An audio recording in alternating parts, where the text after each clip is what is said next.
Radhe Radhe everyone. हवा चल रही है बहुत।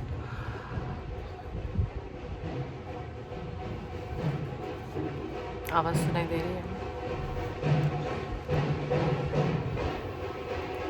कोई शांत हो गया ऐसा लग रहा है। Okay, so after so many days आज मैं ब्लॉग बना रही हूँ। कल मेरी मौसी और मौसाजी की 25th एनिवर्सरी थी, मैरिज एनिवर्सरी। उनको देखकर ऐसा लगा यार वाह, एक हमारी जनरेशन है जो एक ट्रू लाइफ पार्टनर ढूंढने के लिए परेशान हो रही है। हम इसी उलझन में बूढ़े हुए जा रहे हैं। और एक इनकी जनरेशन है जो अर्ली स्टेजेस ऑफ लाइफ में जीना सीख गए, रिश्ते बना लिए और आज सेलिब्रेट कर रहे हैं उन रिश्तों को। पता नहीं यार, मतलब लास्ट रील में आप सुनोगे अगर, उसमें मैंने एक शेयर किया था कि I am in search of a spiritual person जो ईश्वर से जुड़ा हो और जो मुझे ज़िंदगी के पाथ में भगवान से जोड़ने के लिए प्रेरित करे। एक सच्चा, अच्छा, सिंपल इंसान, person who can take responsibilities, who know what marriage is. मैं ये सब देख के ना मुझे अब ऐसा लगता है हमारी जनरेशन, सच में कहते ना एक चेंज आता है हर पीढ़ी में, तो हमारी जो जनरेशन है we are the generation for change. मतलब जो इतने सालों से चलता आ रहा था कि शादी, बच्चे, लड़कियां, इन सब चीज़ों में हमारी जनरेशन है जिसने सब कुछ बदल दिया। हमारी जनरेशन में लड़कियां बहुत स्ट्रॉन्ग हो गई हैं। कई लोग इसको फेक फेमिनिज्म नहीं समझना, बट इट इज़ लाइक लड़कियां इंडिपेंडेंट हो गई हैं, उन्हें डिसीजन लेना आ गया है। They are have started making their own choices. I'm only talking about the people who are doing good and who really know about life. मतलब इस चेंज का कॉस्ट बहुत महंगा पड़ रहा है। मतलब literally me and my friends, we are in our 30s and we are still not married. And to be very frank, हमको ये भी नहीं पता कौन होगा हमारी ज़िंदगी में। ऐसा नहीं है कि we are single by choice और we don't want to get married, but हर चीज़ का एक समय होता है ज़िंदगी में। ऑब्वियसली हम नेचर के थोड़े अगेंस्ट जा रहे हैं कहीं ना कहीं, क्योंकि हमारी जो बॉडी है वो एक कंडीशन की गई है एक एज में कि इस एज में ये होना चाहिए। It is good for your body, mentally, physically, both. पहले के लोग इसलिए नहीं बोलते थे कि शादी जल्दी कर लो, बट हमारी जनरेशन ने क्या किया कि जो एक बीच का फेज़ आया था which when we were in between 24 to 30, हम उसमें अपने करियर पे इतने फोकस रहे, क्योंकि कहीं ना कहीं when you are in your personal relationships, हमने ऐसा देखा है कि यार मम्मी लोग या तो घर में बैठी हुई हैं या जो जॉब कर रही हैं वो बहुत ही कम लेडीज़ हैं, तो हमें कोई इसका एक्सपीरियंस रहा नहीं। तो we were completely focusing on one thing and we thought कि यार सबकी हो जाती है, हमारी भी एक दिन शादी हो जाएगी। But to be very frank, सारे बच्चे, सारे 90s किड, सबकी लाइफ में हमारी कोई ना कोई रहा होगा जो इंसान, जब हमारा टाइम रहा होगा शादी का, कहते हैं ना एक टाइम होता है, उस टाइम हमें उस चीज़ की वैल्यू नहीं की होगी हमने, क्योंकि हमें अपना करियर, हमें अपनी बाकी चीज़ें प्रायोरिटी पे थी और हम सोचते थे यार ठीक है, जब होना होगा हो जाएगा। और फिर एक ऐसा टाइम आया जब आपकी कई चीज़ें आपके हाथ से निकलती गई, बट फिर भी आप इन चीज़ों पे फोकस करते रहे।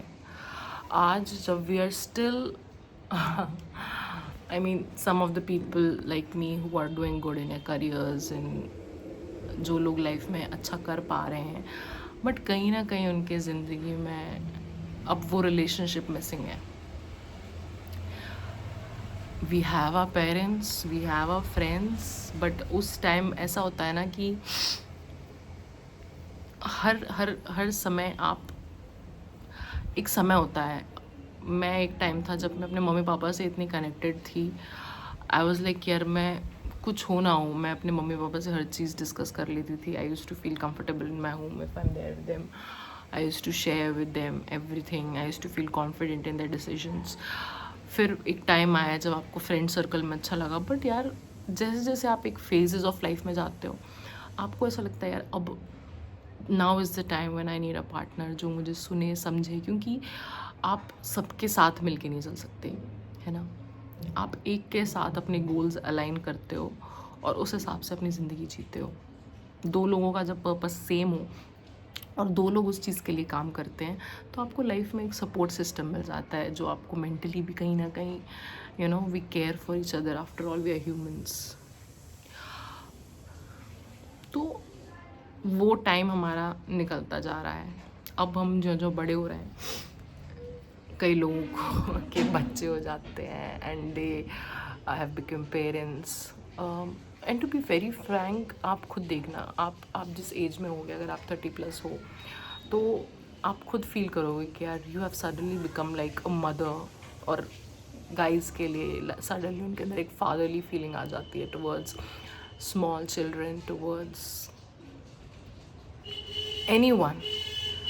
उसका मतलब ये कि आपको इच्छा होती है ना कि यार काश मेरे पास कोई छोटा बच्चा होता है, या काश, कभी कभी हम सोचते हैं ऐसा।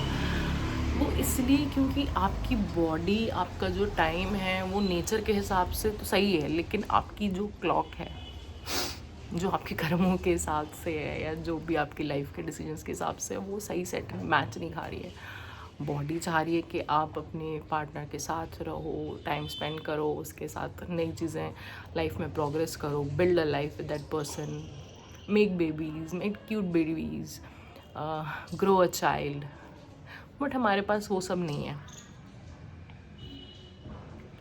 और उस खालीपन का कोई इलाज भी नहीं है। मतलब ऐसा भी नहीं है कि आप, वो चीज़ आपकी ज़िंदगी में नहीं है तो आप उसको किसी और तरीके से भर सकते हो, पॉसिबल ही नहीं है। पागल हो जाओगे आप। किसी और में अपनी खुशी ढूंढने से मन को शांति नहीं मिलती। मतलब मेरी जैसी लड़कियां, मैं ऐसी नहीं हूँ कि अगर मेरे पास आज if I don't have a husband then I start finding random guys just to make me happy और समथिंग लाइक दैट।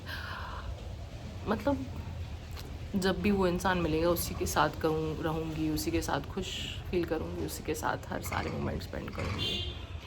बट अभी का क्या, अभी हम किस चीज़ को खुशी, किस चीज़ को फील करके रहें, बिकॉज हम, हमारी फीलिंग जो हो रही है उस चीज़ को फुलफिल करने के लिए है नहीं।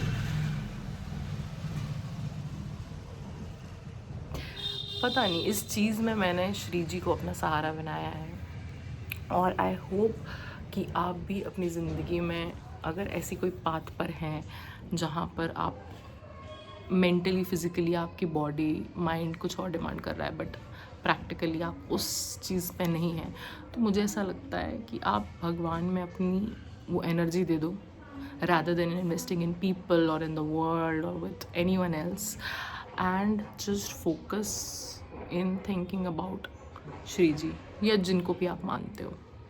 नाम जाप करो जैसा प्रेमानंद जी कहते हैं, और जब चीज़ें हमारे बस में नहीं होती हैं तब हमें भगवान की तरफ उन चीज़ों को मोड़ देना चाहिए, क्योंकि after all we are humans. हम कोई साधु संत हैं नहीं कि हमारे पास एक्स्ट्रॉर्डनरी कैपेबिलिटीज़ हों कि हम चीज़ों को ट्रांसफॉर्म कर सकें। तो जिन्होंने भी लाइफ को क्लोज से देखा है, लाइफ में हर्डल्स फेस करे, उनको पता होगा कि it's not easy when you are stuck in life, when you see that continuously आपके पास failures आ रहे हैं, you don't have any option in life, you just give it to the world. You don't, because if you give it to the world you'll get more backlashes, mind से आप ज़्यादा frustrated होगे। Rather than that, just give it to Shri ji, give it to the universe, and I think Shri जी सब balance कर देंगे। राधे राधे।